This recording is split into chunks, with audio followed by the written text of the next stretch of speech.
አቶ ያፌት እነ ቤዛ ቤት በአካል በመሄድ ትላንትና እኔ ላይ ላደረጋችሁብኝ ለእያንዳንዱ ነገር እያንዳንዳችሁን ትልቅ ዋጋ አስከፍላችኋለሁ ታያላችሁ በማለትም ቤታቸው ሄዶ አስፈራርቷቸዋል። ምክንያቱም ትላንት ሰርጉ ላይ እነ ናታን የእንቅልፍ መድኃኒት ሰጥተውት የቀለበት ዝግጅቱ ሳይሳካ ስለቀረ እንደዚሁም አለመሳካቱ ብቻ ሳይሆን ናታን ኤፍራታን ሊያገባት እንደሄደ ያክስቱ ልጅ ነግሮት ነበርና ይሄን ሲያውቅ ነው ያፌት ቀጥታ ወደ እነ ቤዛ ቤት የሄደውና ይሄን ሌላቸው የቻለው። ሰላም ሰላም፣ ውድና የተከበራችሁ የለዛ ሚዲያ ቤተሰቦች ለቻናሉ አዲስ ከሆናችሁ ሰብስክራይብ በማድረግ እንደዚሁም ቪዲዮውን በላይክ መጀመር አትርሱ። ሐረግ ድራማ ቀጣይ ፓርቲ ይዤላችሁ መጥቻለሁኝ። አብራችሁ ለመቆየት ሞክሩ። ቪዲዮውን በመሀል አስገባላችኋለሁኝ። እንደሚታወቀው ካሳለፍነው ፓርት ላይ ያፌት ወድቆ ነበረ። በያፌት መውደቅም ብዙዎቻቸው ተደናግጠዋል። ናታንና ቤዚ እንደዚሁም ቤኒያም ደግሞ ገና ህመሙ ሲጀምረው ነበረ እየሳቁ የነበሩት። ያፌትም ባቀዱት መሰረት ወድቋል። ያፌት መድኃኒቱን ከወሰደና ቀለበቱን ለኤፍራታ ሊያደርግላት ሲል ከወደቀም በኋላ ቢኒያም፣ ናታን እንደዚሁም ቤዛ በቻለችው አቅም ህይወት ማግዛቸዋለች። የቤት ሰራተኛዋም ጭምር በዚህ ነገር በጣም ደስተኛ ነበሩ። ምክንያቱም የቤት ሰራተኛዋም ወደ ያፌት ቤት ተቀጥራ ከመጣች ወደዚህ እያንዳንዱ እየተካሄዱ ያሉ ነገሮችን ታውቃለች። ኤፍራታ እዛ ቤት በነፃነት መንቀሳቀስ አትችልም ነበረ። ህይወትም ደግሞ በብዙ ነገሮች ውስጥ ነበረ ያለችው። ይሄ ነገር ደግሞ ለሁላቸውም መልካም አጋጣሚ ነበረ። ወይዘሮ ገነት ግን ምንም የምታውቀው ነገር ስለሌለ እርግጥ ያፌት ለልጇ ለኤፍራታ እንደማይገባት ብታውቅም ልጇ ኤፍራታ እውነት ያፌት ወዷትና እሷ ደስተኛ ሆና እሱ ጋር እስከኖረች ድረስ ምንም አይነት ችግር እንደሌለባት ተናግራለች። ባሳለፍነው ዙር ከያፌት ጋር ፊት ለፊት በመቅረብ ያፌት እኔ በእናንተ በሁለታችሁ ጥምረት ምንም ችግር የለብኝም፣ ነገር ግን ልጄ ደስተኛ ስትሆን ብቻ ነው ማየት የምፈልገውን በማለት ተናግራ ነበረ። ምክንያቱም ናታን ጋር እያየችው የነበረው ነገር ያን ያክል ደስ ያስባላት አልመሰለም። ምክንያቱም ኤፍራታ መጀመሪያውኑ ናታን እንዲጠላት ነው የፈለገችው። እንዲጠላት በመፈለግ ብቻ ሳይሆን ከሱ መራቋ እሱን እንዳይጎዳው በማሰብ ነው ይሄንን ነገር ልታስብ የቻለችው እንጂ የእውነት እንዲጠላት ብቻ ፈልጋ አይደለም፣ እሱ እንዳይጎዳ በማሰብ ነው። እንግዲህ ወይዘሮ ቤዚ ማንነቷን ሙሉ ለሙሉ ቀይራለች ማለት ይቻላል። በተለይ እስር ቤት ሄዳ ከመጣች ወደዚህ አንዳንዴማ ውስጥሽ ሌላ ቤዛ ያለች ያክል ሁሉ ይሰማኛል በማለትም ነግሯታል ናታን። እንዳያችሁት አሁን በጣም ሌላ ሰው ሆናለች። የአሁኑ ማንነቷ በጣም ደስ ይላል። ምን አስባ እንደሆነ ባላውቅም፣ ነገር ግን ከእስር ቤት ስትመጣ እያንዳንዳችሁ ቤቴ ያላችሁ ሰዎች እያንዳንዳችሁ በተራ አስወጣችኋለሁ ብላ ስትፎክር ነበረ። ምናልባትም የዛ ነገር ስራው የጀመረችው ይመስለኛል። ምክንያቱም ሁሉም ነገር በፍቅር እንደዚህ በማስመሰል እንደሆነ ገብቷታል። ከምንም በላይ ግን ቤዚ የተቀየረችበት ነገር ለኤፍራታ ባላት ነገር ነው።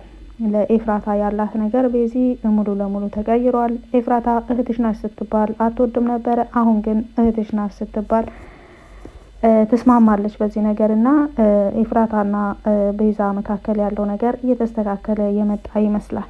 ኤፍራታ ያፌት ቤት ከገባች ቀናቶችን አስቆጥራለች። ነገር ግን ቀንም ሆነ ማታ ናታንን እንደማትረሳው እንደዚሁም ደግሞ ምናልባትም ልጅም ልወልድልህ እችላለሁ በማለት ሆዷን ጨብጣ ስትነጋገር ከራሷ ጋር ስታወራ የያፌት ያክስቱ ልጅ ደርሶባት ነበረ።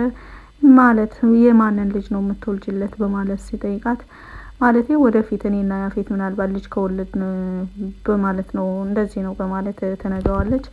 አይ እኔ እኮ ምናልባት ያረገሽ መስሎኝ በማለትም ነግሯት ነበረ። አይ ምንም ነገር የለም በማለት ተነግረዋለች። በነገራችን ላይ ኤፍራታ እና የያፌት ሰርግ እንደዚህ ለምን ቶሎ ሊደረግ እንደቻለ የያፌት አክስትም በጣም ግራ ተጋብታ ነበረ። ያፌትን ብጠይቀው እውነቱን አይነግረኝም ልጄ፣ እስኪ አንቺ እውነቱን ንገሪኝ፣ አርግዝሽ ነው እንዴ በማለትም ጠይቀዋት ነበረ። አይ ማማ ምንም የለም በማለት መልሳለች ኤፍራታ። ወይዘሮ ገነትን ደግሞ ወደ ሰርግ እንድትሄድ ቢንያም እያሳመናት ነው ያለው። ሄደን ደስታዋን መካፈል አለብን በማለትም ሲነግራት እኔ እዛ ቤት መሄድ አልፈልግም በማለትም ስትነግረው ቢያንስ ከሷ ጎን መሆናችንን ማሳየት አለብን፣ በሷ ደስታ ከሷ ጎን መሆን መገኘት ይኖርብናል በማለትም ሲያሳምናት እሺ አንተ ካልክ እሺ ሞክራለሁ በማለት ልብሷን ለመቀያየር ተነስታለች። ነገር ግን የሆነ ያሰባችሁት ነገር ያለ ይመስለኛል በማለትም ስትጠይቀው ቢንያም ደግሞ አይ ምንም ያሰብነው ነገር የለም፣ ሄደን ደስታዋን መካፈል ብቻ ነው የምንፈልገው በማለትም መልስ ሰጥቶ ነበረ። እነ ወይዘሮ ገነትም እነ ዳጊም እነ ቤዛም እየተዘጋጁ ነው ወደ ሰርግ ለመሄድ። ቤዚ በጣም ደስተኛ ናት። ምክንያቱም ይሄንን ሀሳብ ያመጣችው ሲጀመር እሷ ናት። የያፌትንና የኤፍራታን ጥምረትም ያልፈለገችው ራሷ ቤዚ ናት። ምክንያቱም ምናልባት በሆነ ነገር አስገድዷት ሊሆን ይችላል፣ እኔን በፊት አስገድዶኝ እንደነበረው በማለት እሷ ያለፈችበትን ህይወት በማስታወስ እኔ ያለፍኩበትን መንገድ እህቴ እንድታሳልፍ አልፈልግም፣ በሆነ ነገር አስገድዷት ሊሆን ስለሚችል እኛም በሆነ ነገር እሷ ነጻ ማውጣት አለብን በማለት ነው ቤዛ ይህንን ሀሳብ ያመጣችው። ሀሳቧም ጸድቆላታል።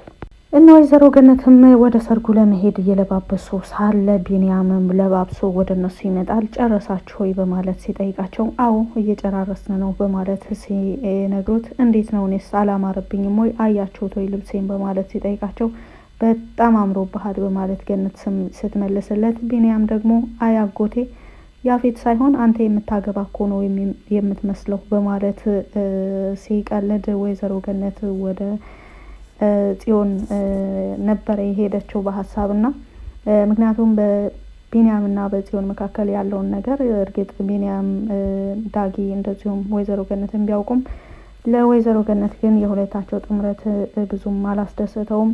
እንደ ልጄ እንደ ኤፍራታ እንድትሆን አልፈልግም በማለት ነግራው ነበረ ካሁን በፊት ቢንያምን። ጽዮን ቤዛና ናታን ወደ ያፌት ቤት ደርሰዋል፣ ሰርጉ ቤት ማለት ነው። አቀባበልም ተደርጎላቸዋል። አቀባበል ያደረገላቸውም የያፌት የአክስቱ ልጅ ነው።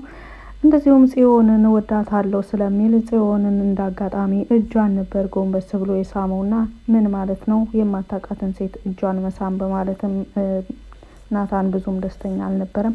ይቅርታ በማለትም ልጁ ጠይቆ እነሱ ከተቀመጡ በኋላ ወደ ሰራተኛዋ ነበር የሄዱት።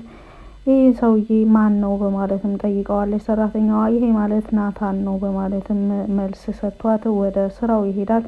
እንግዲህ ሰርገኞቹም ስለ ናታንም ሆነ ስለ ኤፍራታ ቤተሰቦች እያወሩ ነው ያሉት። በተለይ ወይዘሮ ገነት ወደ ሰርጉ ቤት በገባች ጊዜ እንዴት ልትመጪ እንደቻልሽ አላውቅም በማለት ስትጠይቃት እሷ ማለት እኮ ብሎ ያፌት ለመናገር ሲጀምር አቶ ያፌት እባክህ ንግግርህን አትጨርሰው ያለበለዛ እኔ መለሳለሁ በማለትም ስትናገር አይ በቃ ትቸዋለሁ ቁጭ በሉ ይላቸዋል ማለት ነው። ሁላቸውም ተቀመጡ።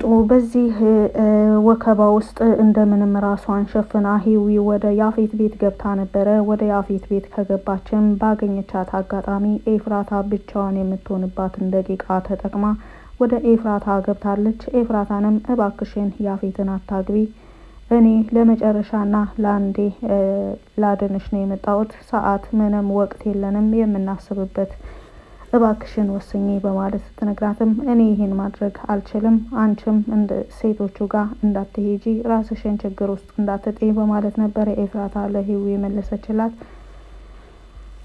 እንደሚታወቀው ሂዊም የወሰነችው ውሳኔ ስላለ እዛ የታገቱ ሴቶች ፍትህ ማግኘት አለባቸው። ያንን ማድረግ የምችለው ደግሞ እኔ እዛ እነሱ ጋር ስሄድ ነው። እዛ ሄጄ ውስጥ ገብቼ ላድናቸው ይገባል በማለትም ወስናለች። ያፌትም ሰርገኞችን በማስተናገድ ላይ ሳለ የአክስቱ ልጅ ውሃ ይሰጠዋል። ውሃውም እየተበረዘ ውሃ ነበረ። ጽዮንን ለልጁ ስጪውና እሱ የሰጠው አስመስሎ ለያፌት ይስጠው በማለትም ሲያዟት ልጁን በመጥራት ለያፌት ስጠው፣ አንተ የሰጠህ አስመስለህ ስጠው በማለትም ትሰጠዋለች።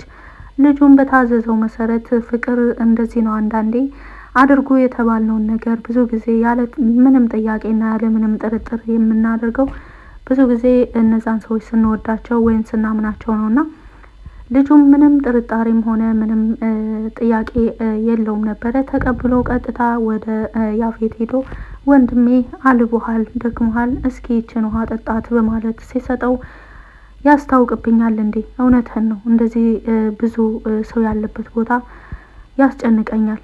አዎ ደክሞኛል፣ አልቦኛል፣ አምጣው ውሃውን ልጠጣው በማለት ተቀብሎ ጠጥቶ ነበረ። ከዛም በኋላ እንግዲህ ባህላችን ነውና የሙሽሪት ቤተሰቦች ጋቢ ይለብሳሉ። በባህላችን መሰረት ነው እኛም ማግባት ያለብን በማለት ያፌት ለኤፍራታ እናት ለገነት ጋቢ አልብሰዋል፣ ተመርቀዋል፣ ጉልበት ስመዋል። ቀጥታ ይሄን ካደረጉ በኋላ ወደ ቀለበት ዝግጅቱ ነበረ የሚሄዱት። በተባሉት መሰረት እንግዲህ ሁሉ ነገር እስከዚህ ድረስ ጥሩ እየሄደላቸው ነበረ። ጋቢውን ካለበሱ ሁሉን ነገር ካጠናቀቁ በኋላ ግን የተፈጠረው ነገር ሌላ ነው። እነሱ ያሰቡት ሌላ፣ የተፈጠረው ሌላ። የነ ናታንም እቅድ በዚህ መልኩ በመስመሩ በጣም ደስ ብሎኛል። ምክንያቱም አንዳንድ ጊዜ እውነት መልካም ሰዎችም የደስታ ህይወት ይገባቸዋል። ያፌትም ለኤፍራታ ቀለበት ሳያደርግላት ራሱን ሳተ። ከዛም በኋላም ነው የኤፍራታና የናታን ስራም ሊሰራ የቻለው። እንደዚሁም ሁለታቸውም ደስተኛ የሆኑት ቢንያምም ደግሞ በጓደኝነት ልክ ተገኝቶ የጓደኝነትን ትርጉም በተግባር ገልጾታል።